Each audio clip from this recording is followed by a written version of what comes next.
आप लोगों को काफ़ी देर तक वेट करना पड़ा, तो इसके लिए क्षमा। और आपने वेट किया, यही मेरे लिए काफ़ी, क्योंकि समय सबके के लिए ज़रूरी होता है।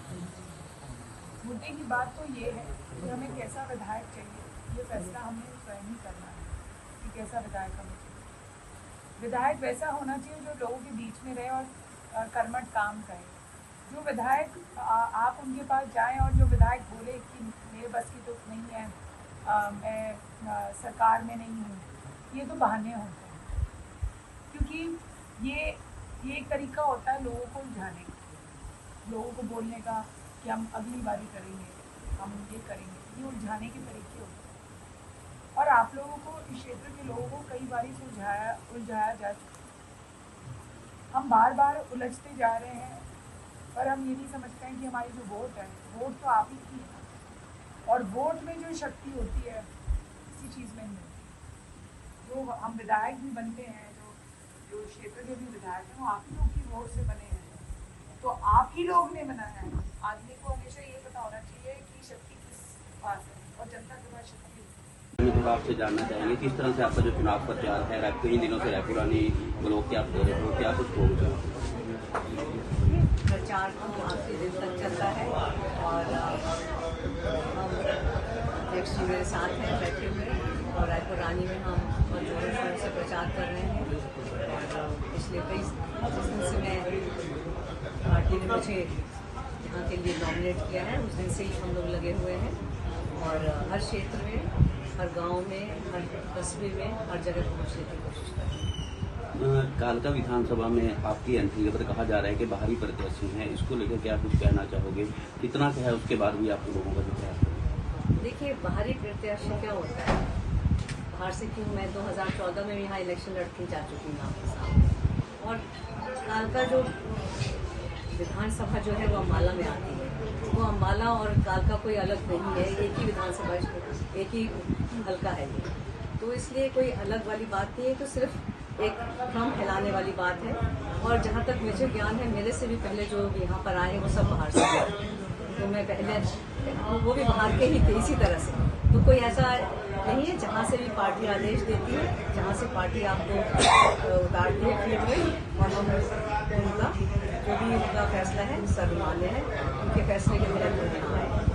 कल देश के प्रधानमंत्री की रैली थी जिसमें मंच पर सभी विधायक और बैठे थे, लेकिन वो आपके पास रुके और आपसे कुछ कहा भी है उन्होंने, क्या आप मीडिया के सामने ये बताना चाहेंगे? क्या ये उनका आशीर्वाद था जी? आशीर्वाद? बिल्कुल उनका आशीर्वाद था, और कार्तिक जी के वो बहुत स्नेह करते हैं वो, और जो वो बोल के गए वो भी बताऊं? जी बिल्कुल, यही जानना चाहते हैं कि क्या बोला गया था, क्योंकि वहाँ पे कोई माइक नहीं था। उन्होंने कार्तिक से यही कहा था कि तुम अपनी माता को तंग कर रहे हो उनको परेशान कर रहे हो आप, लेकिन ऐसा कुछ नहीं है, स्नेह था उनका, और उन्होंने आशीर्वाद दिया। मेरा आज सौभाग्य था कि मैं बाबा जी का आशीर्वाद लिया, और एक ऐसे नेक काम के लिए मुझे आज इसका हिस्सा मिलने का मौका मिला, जो कि निरंकारी मिशन पूरे देश में, मेरे ख्याल से दुनिया का सबसे बड़ा ऐसा कार्यक्रम चला रहा है ब्लड डोनेशन का, जो मानवता के लिए अपने आप में एक बहुत बड़ी मिसाल है। और मैं बाबा जी से बात कर रहा था, तो मैंने यही कहा किसी कालका हल्के को इसकी बहुत ज़रूरत है, क्योंकि हमारे पास तो अपने क्षेत्र में एक ब्लड बैंक भी नहीं है। और यहीं से आया कि जब हम ब्लड बैंक शुरू करेंगे कालका के अंदर, जो उसकी हमारे क्षेत्रवासियों को, निवासियों को बहुत ज़रूरत है, तो उसकी शुरुआत भी हम निरंकारी मिशन को साथ लेके चलेंगे, और पहला ब्लड बैंक जहाँ करेंगे वहाँ 1000 यूनिट का टारगेट लेके चलेंगे पहले। इसी कार्यक्रम से प्रोत्साहन देते हुए मैंने ये फैसला किया, और मैं बस इतना ही कहना चाहता हूँ कि मैं कोई राजनीतिक अपील नहीं कर रहा, पर मैं कह रहा हूँ कि मानवता के लिए हम सबको एक होना चाहिए। और अगर हम चाहते हैं कि हमारे क्षेत्र का विकास हो, हमारे लोगों का विकास हो, मानवता का विकास हो, तो हमारे को ऐसे मुद्दों को पे उतना फोकस करना चाहिए जितना फोकस हम नहीं करते हैं। और जैसे ये मिशन चल रहा है, जैसे ये एक पूरे प्रोजेक्ट की तरह लेके चल रहे हैं, उसी तरीके से बाकी लोगों को भी मैं आपके माध्यम से ये निवेदन करना चाहता हूँ कि वह लोग भी आएँ और इसका हिस्सा बने। जैसे आज ही ब्लड कैंप लगा है, मुझे पता लगा 6 महीने में एक बार लगता है, एक बार यहाँ लगता है, एक बार पिंजौर में लगता है जी। तो मैं बस इतना ही निवेदन करना चाहता हूँ कि ऐसा बढ़िया काम चलता रहे, लोगों की मदद होती रहे, क्योंकि ये वे लोग हैं जिनको सबसे ज़्यादा ज़रूरत होती है और व्यवस्था बनाना हमारा काम है। बाबा जी के आशीर्वाद से हम व्यवस्था बनाएंगे और बड़ी मेडिकल फैसिलिटीज़ को और ब्लड बैंक को दोनों को अपग्रेड करने का काम करेंगे कालका हल्के के अंदर। आपके आशीर्वाद से बहुत बहुत धन्यवाद।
ये आते जाते थे मेरे बाबा चंडीगढ़ पुलिस से गए तो शर्मा जी के साथ की ड्यूटी की है जब वो टेररिस्ट एक्टिविटी की टाइम थे जी 80-84 के दौरान जगदीश से बहुत क्वेश्चन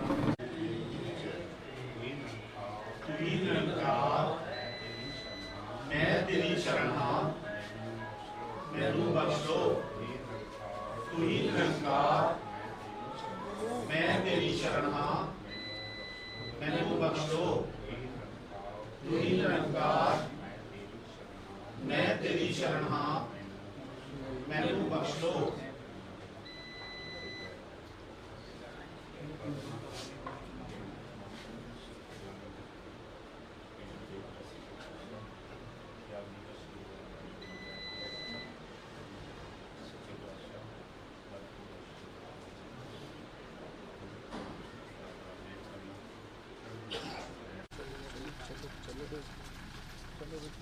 प्रतिभा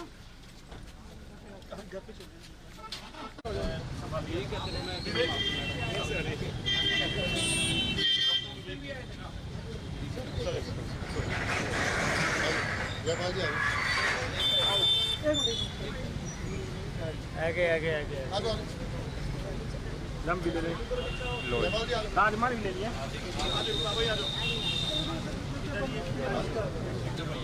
चलो आप जाओ अंदर जाओ आप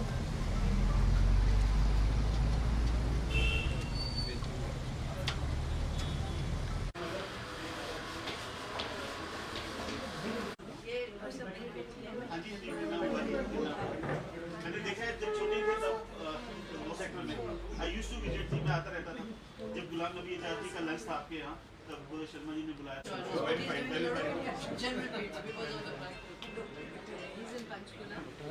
अच्छा प्रेजेंटली ये पंचकुला रिजाइड कर रही है long back they came back from America. हमारा निरंकारी परिवार है सारे कोई बात नहीं बैठो जी मैं फोटो में कैसे करूंगा आंटी कैसे करवाऊंगा आज कैसे करवाऊंगा आंटी कोई बात बैठो नहीं बैठो बस बात तो ये करवाना क्या जी हम पर्पस वही है वो कर सकते हैं मैं काफी किसी साथी से बात करूंगा मैं निकलने का कैसे जीतने के बाद बुलाना फिर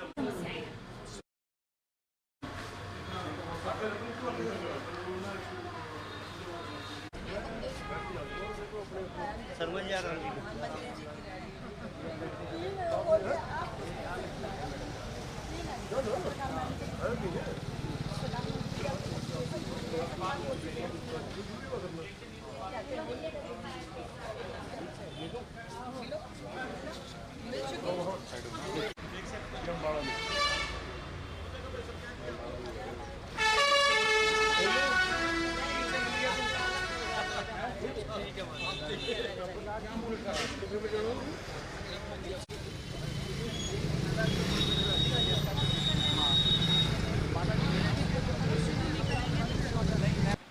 यहाँ पे बच्चे आप टॉफी मिल गई, एक जोर से भारत माता की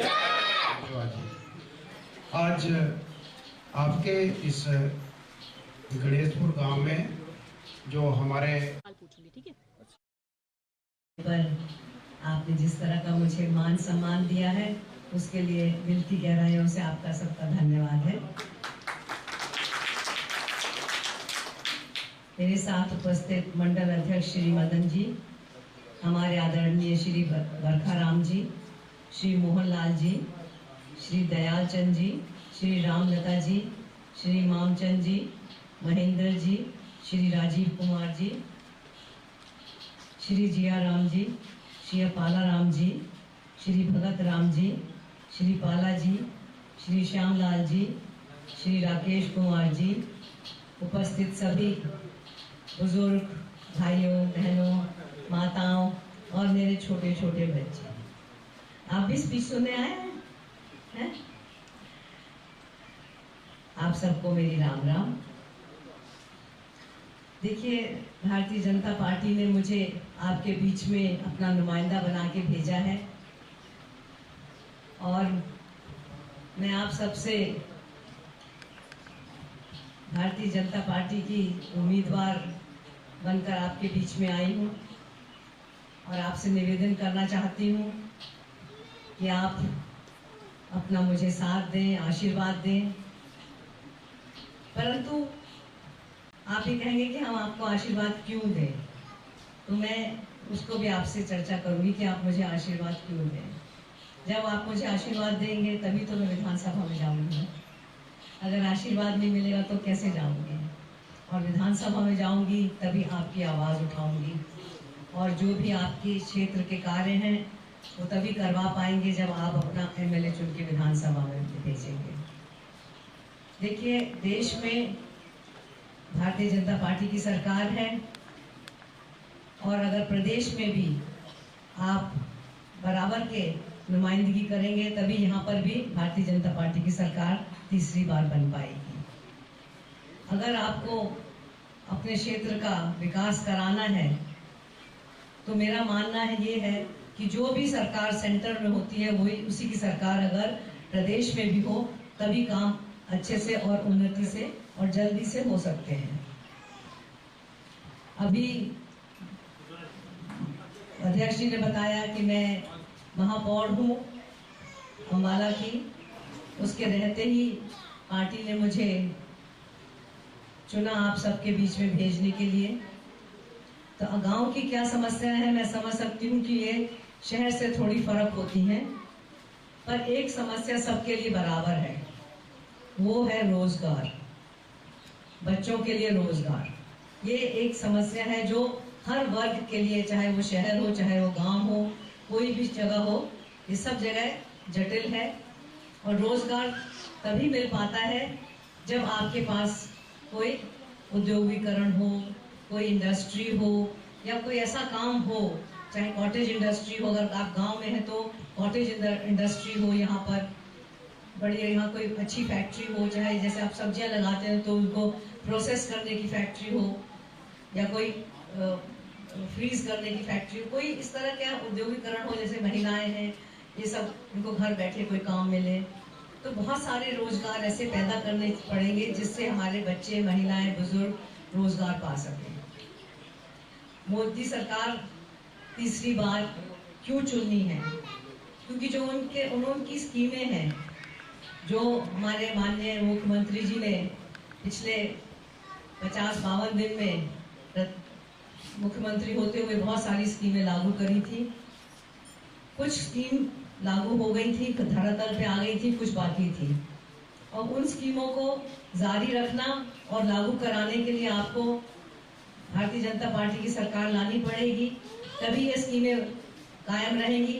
नहीं तो कोई अगर दूसरी सरकार आएगी तो इनको खारिज कर देगी। देखिए, कल ही प्रधानमंत्री जी ने भाषण में अपने बताया कि 70 साल से ऊपर के जितने भी बुजुर्ग हैं उनके लिए 5 लाख तक का इलाज फ्री है। 70 साल की उम्र के ऊपर जो भी बुजुर्ग महिला है, कोई भी है, उनके लिए इलाज फ्री है, चाहे वो कहीं भी कराएं, कहीं भी रहते हुए कराएं, किसी अस्पताल में भी कराएं। तो ये चीजें देखिए, जो सरकार की बहुत अच्छी नीति है और नियत है, उसके तहत काम कर रही हैं। आपने देखा आयुष्मान कार्ड है, आज से पहले भी सरकारें आई हैं, किसने बनाया है कि 5 लाख रुपए दे रही है आपकी बीमारी के लिए। जितनी भी नौकरियां मिल रही हैं वो बिना खर्ची पर्ची के मिल रही हैं, किसी को पैसा थैला नहीं लेना पड़ता है। और अभी एक और स्कीम निकली है जिसमें हमारे महिलाओं की जिनके इनकम 1,80,000 से कम है, उनको सिलेंडर 500 रुपए में सरकार देने जा रही है। तो बहुत सारी स्कीमें हैं जो लागू हो गई हैं और कुछ लागू होनी है। महिलाओं के लिए भी स्कीमें हैं, तो वो सब तभी कारगर साबित होंगी जब आप भारतीय जनता पार्टी का साथ देंगे और तीसरी बार फिर से भारतीय जनता पार्टी को सत्ता में लाएंगे। तो होली मनाने और जो भी फेस्टिवल होते थे तब रहते चंडीगढ़ से, तो आपके पास ही आते थे।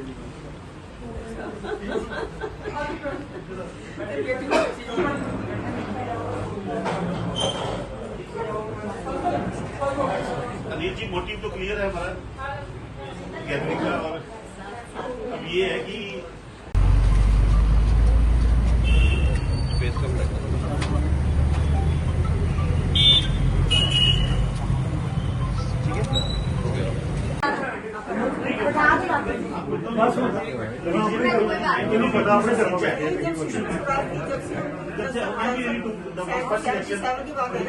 ये सब तभी के बैठे अच्छे से जीतना है। अभी देखिए बात ये है ना, जीतना है, अभी तो जीते हुए हैं। अब ये है कि मतलब रिमार्केबल अगर डिफरेंस होगा तो ही फिर हमारी सक्सेस होगी। अच्छे से करने का